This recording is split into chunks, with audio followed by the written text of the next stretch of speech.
Plus de 17 000 personnes, c'est le nombre de spectateurs qui cette saison s'est rendu au théâtre Milandi pour assister à l'un ou l'autre des spectacles. Le bilan de la programmation culturelle qui vient d'être fait est donc plus que positif. Cette année, pour ses 10 ans, le Milandi a accueilli 16 spectacles dans le cadre de cette programmation et atteint un taux de remplissage de 76%. Un chiffre qui, compte tenu de la conjoncture, est donc très satisfaisant. Alors la saison culturelle du 10e anniversaire du Milandi a été, dans le contexte actuel de ce que l'on entend sur les spectacles, une excellente année, puisqu'on a atteint presque 80% de remplissage, un petit peu moins, alors qu'on entend dans toutes les salles de l'Ouest que les remplissages ont été catastrophiques. Donc une excellente saison, qui est due en particulier d'abord au caractère éclectique des différents spectacles qui ont eu lieu ici, mais aussi surtout à la qualité, à l'équilibre donc de ces différents spectacles donc, qui ont été choisis par la directrice Alexandra Delis-Bérodeau et par Fabienne Parpaillon, donc adjointe à la culture.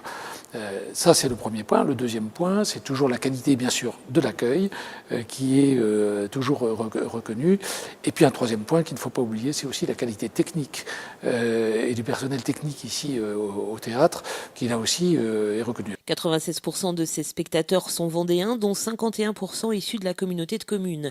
À noter également l'augmentation de 6% des forfaits, c'est-à-dire des formules de 3 à 5 spectacles, qui représentent actuellement près d'un tiers du nombre total de places vendues.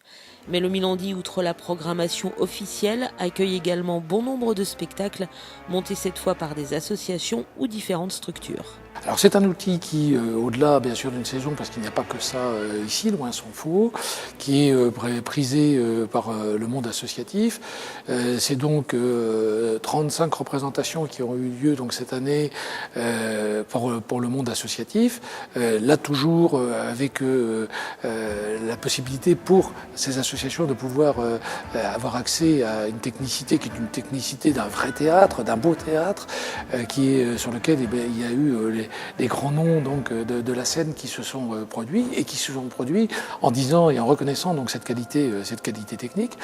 Donc un outil qui est un outil qui va être mis à la disposition donc des associations et puis au-delà aussi de la création qu'il ne faut pas oublier, puisque la création est un des points sur lesquels on insiste beaucoup, puisque si jamais les collectivités n'aidaient pas à la création, c'est-à-dire faisaient pas des résidences de création, il n'y aurait plus de création en France. Il ne faut pas oublier que lorsqu'un artiste est en train de créer, il n'est souvent pas payé, et que le résultat de cette création, il n'en sait finalement les fruits qu'à la fin.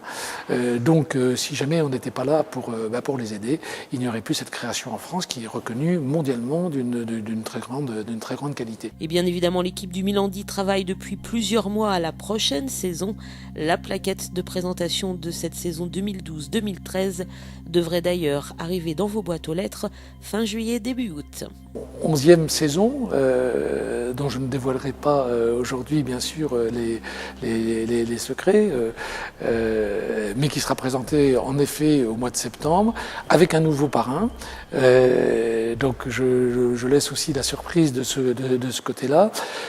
Mais là aussi, le fait d'avoir des parrains qui sont des grands noms du spectacle, c'est aussi une reconnaissance donc, du travail qui est fait ici dans le théâtre, parce que quelqu'un de la trempe des parrains qu'on a eu ces dernières années n'engagerait pas son nom si jamais il y avait cette qualité, cet esprit qu'il doit y avoir dans la culture, c'est-à-dire le côté éclectique, le côté naturellement détente, mais aussi le côté culturel un petit peu plus recherché, qui fait que on n'a pas toujours 100% de remplissage, même si ça nous arrive à un certain nombre de spectacles, parce qu'il faut que tout le monde s'y retrouve et que dans des choses qui sont peut-être un petit peu moins grand public, mais qui ont des amateurs ici à Luçon, et il faut que tout le monde s'y retrouve, eh bien, plaisent à ces grands noms du théâtre et nous reconnaissent à travers donc, leur parrainage.